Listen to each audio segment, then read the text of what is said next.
बिहार में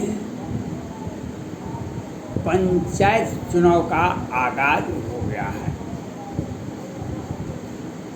सब जगह लोग नॉमिनेशन कर रहे हैं। तारीख की घोषणा किस पंचायत में, किस जिला में कब होगी, लेकिन बिहार सरकार ने गजट अधिसूचना जारी कर दी कि चुनाव पंचायत चुनाव होगा। और कल दैनिक जागरण अखबार में संपादकीय में प्रजातंत्र के खुशनुमा पल पंचायत से लेकर के नई दिल्ली तक प्रजातांत्रिक व्यवस्था के द्वारा सरकार बनाई जाएगी। ये बहुत अच्छी बात है, जो होना भी चाहिए। प्रजातंत्र का यही सिद्धांत है, जनता का, जनता के लिए, जनता के द्वारा व्यवस्था को प्रजातंत्र कहते हैं। लेकिन कोरोना भी आ रहा है, बिहार में लगभग आ गया है और पंचायत चुनाव का आगाज हो गया। और 2 विधानसभा का उपचुनाव का भी अधिसूचना जारी हो गई। 2 विधानसभा, मेवालाल चौधरी जी और एक माननीय विधायक जी थे। मेवालाल चौधरी मंत्री भी थे बिहार सरकार में। कोरोना काल में उनकी मृत्यु हो गई, जो दुखद रहा। लेकिन 6 महीने से अधिक हो गए, 6 महीने से अधिक हो गए। बिहार विधानसभा का चुनाव हुआ था 2020 के अंतिम में और नई सरकार बनी 2021 में।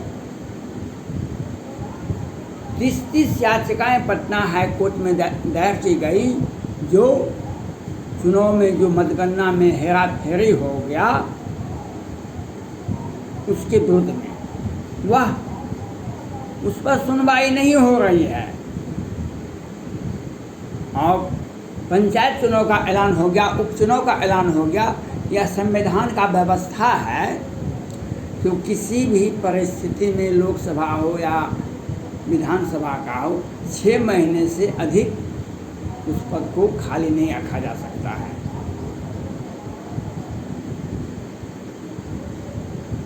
हो गया। लेकिन विवादास्पद मामले, जो मामले न्यायालय में हैं, उन पर क्यों नहीं सुनवाई हो रही है? इसके लिए बिहार सरकार तो जिम्मेवार है ही, लेकिन केंद्र सरकार भी कोई कम जिम्मेवार नहीं है। हो सकता है पटना हाई कोर्ट में 30 याचिकाएं दायर की गई है। पटना हाई कोर्ट को बहुत सारे मामले हैं, वह सुनवाई उनके, वे कोरोना का भी जांच कर रहे हैं, इसलिए सुनवाई करने से विलम्ब हो रहा है। उनको यह सोचना चाहिए, प्रजातंत्र में 30 विधानसभा का चुनाव मतगणना में हेरा फेरी की गई थी, उस पर याचिकाएं दायर की गई। आप उस मामले को देखना अति आवश्यक है, अनिवार्य है, कम समय में। लेकिन बिहार का एक इतिहास रहा है, काला इतिहास रहा है बिहार में। इसके पहले के विधानसभा चुनाव में भी शिवहर में और 1-2 जगह, 5-10 जगह तो 3-3 बार मतगणना हुआ था। लेकिन शिवहर का मामला पटना हाई कोर्ट भी, और अनेक विधानसभा के मामले हाई कोर्ट भी गए, उसके पहले भी गए कई एक बार। लेकिन चूँकि राज्य सरकार भी अपना अधिवक्ता हाई कोर्ट में रखती है, जो बिहार सरकार का वकालत करे, और मामले को 5 बरस ऐसे लेके बिहार सरकार लटका देती है, जिससे उसका सुनवाई होते होते विधानसभा का चुनाव आ जाता है। यही सोच आज भी बिहार सरकार में है। इसके लिए हमने सुप्रीम कोर्ट से भी अपील किए, केंद्रीय कानून मंत्री से भी अपील किए, केंद्र सरकार से भी अपील किए, लेकिन मामले को अनसुनी की जा रही है और बिहार विधानसभा और बिहार सरकार अब पंचायत चुनाव का आगाज़ कर रही है। इसके बाद इस साल के बाद उस साल में ये साल समाप्त होगा तो नगर परिषद नगर पंचायत का कार्यकाल शुरू हो जाएगा और ये जो याचिकाएं दायर है ये ऐसे ही धूल फांकते रहेंगे। ये प्रजातंत्र के लिए, स्वस्थ सरकार के लिए, स्वच्छ प्रशासन के लिए, स्वस्थ व्यवस्था के लिए, डेमोक्रेसी के लिए यह व्यवस्था अच्छी नहीं है। इसके लिए मैंने सुप्रीम कोर्ट से भी बार बार अपील किए। जो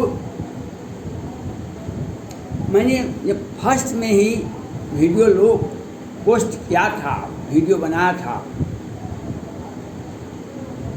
तो मैंने सुझाव दिया था हर हाल में लोकसभा में और राज्य की विधानसभा में जब भी कोई हेरा फेरी चुनाव में गड़बड़ी हो उसकी सुनवाई 1 महीने से 3 महीने के अंदर में होनी चाहिए। सुप्रीम कोर्ट को भी यह बात देखना होगा, राज्य हाई कोर्ट को भी देखना होगा, जो नहीं तो इतिहास कभी आपको माफ नहीं करेगा। सत्ता तो किसी तरह से जब सत्ता में लोग बैठे रहते हैं तो इन प्रकार चाहे रावण की तरह शासन किया जाए। जब रावण था सत्ता में तो सीता जी का हरण हुआ था, उन्होंने खुद किया था। जब धृतराष्ट्र थे राजा, दुर्योधन और दुशासन ने द्रौपदी का चीरहरण किया था, द्रौपदी का चीरहरण किया था। आपको इतिहास मालूम है, महाभारत में कौरव का सत्ता में वही लोग थे। किस तरह से सत्ता भी नाश हुआ, खानदान भी नाश हुआ। रावण को आपने देखा, परशुराम को आपने देखा, मैं 18 बार क्षत्रिय को वीर विहीन कर दिया हूँ, मैं 18 बार क्षत्रिय को वीर विहीन कर दिया हूँ, परशुराम जी कहते थे। आज परशुराम जी कहाँ हैं, इतिहास में कहाँ पर हैं? क्षमो क्षमा दम मंदिर को भाता, क्षमो क्षमा मंदिर को भाता, क्षमो क्षमा मंदिर को भाता। उसी राम लक्ष्मण के सामने आत्मसमर्पण कराना पड़ा। जो हम नित रही विपदी सत सुनो भेगुनाथ को अस जही सुवर जही भय बसना वही मात। राम को यह बात कहना पड़ा और परशुराम जी को क्षमो क्षमा मंदिर को भाता, क्षमो क्षमा मंदिर को भाता कहना पड़ा। और उसके बाद ही उन्हें महेंद्र भगवत पर जाने के लिए बाध्य होना पड़ा। इसलिए सत्ता में बैठे व्यक्ति प्रजातंत्र को, कुशासन को अलग रखें। आप रामायण सुना होगा, रामचरितमानस सुना होगा, महाभारत सुना होगा, नहीं पढ़ सके होइएगा, जरूर सीरियल सब जगह देखते होइएगा। इसलिए 30 याचिकाएँ दायर की गई है पटना हाई कोर्ट में। मैं सुप्रीम कोर्ट से बार बार यह अपील करता हूँ, इसकी सुनवाई तत्काल होनी चाहिए, इसकी सुनवाई तत्काल होनी चाहिए। जो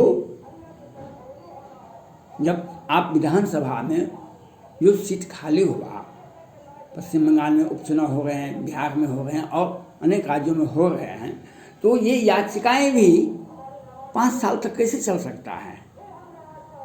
ये याचिकाएं स्वीकार किए, सुनवाई तत्काल होनी चाहिए और नहीं तो केंद्र सरकार को इसमें हस्तक्षेप करेगा, सुप्रीम कोर्ट को हस्तक्षेप करेगा। मैं बिहार विधानसभा में विपक्ष के नेता जो तेजस्वी प्रसाद यादव जी से भी अपील करना चाहता हूँ। 6 महीने याचिकाएं के हो गए हैं और बिहार में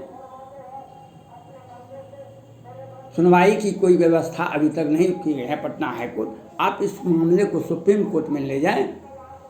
इस उपचुनाव शुरू हो गए उस विधानसभा का जिस विधानसभा में सरकार बनी, उसके बाद जो माननीय विधायक जी, मंत्री जी निवृत्त, सीट खाली हो गया, अब उपचुनाव हो रहे हैं, लेकिन याचिकाएं सुनी नहीं जा रही है। इसके लिए हम तेजस्वी प्रसाद यादव जी से भी अपील करना चाहते हैं और वे लोग से भी आप आवेदन अपील करना चाहते हैं, आप मामले को सुप्रीम कोर्ट ले जाएं। 30 दिन के अंदर में हर हाल में इनकी सुनवाई सुनिश्चित होनी चाहिए। अगर ऐसा नहीं होता है तो प्रजातंत्र खतरे में पड़ जाएगा। देश और दुनिया में आप देख रहे हैं तालिबान किस तरह से दुनिया को डरा रही है। एक प्रजातांत्रिक व्यवस्था था वहाँ का अब्दुल गनी सरकार का, लेकिन तालिबान ने किस तरह से देश और दुनिया में प्रजातंत्र को सुरक्षित रखने के लिए भारत सरकार को, सुप्रीम कोर्ट को और पटना हाई कोर्ट को सोचना पड़ेगा। जो प्रजातांत्रिक व्यवस्था में चुनाव अति आवश्यक हैं, चुनाव में मतगणना में हेराफेरी होता है, इस पर तत्काल कार्रवाई की जानी चाहिए।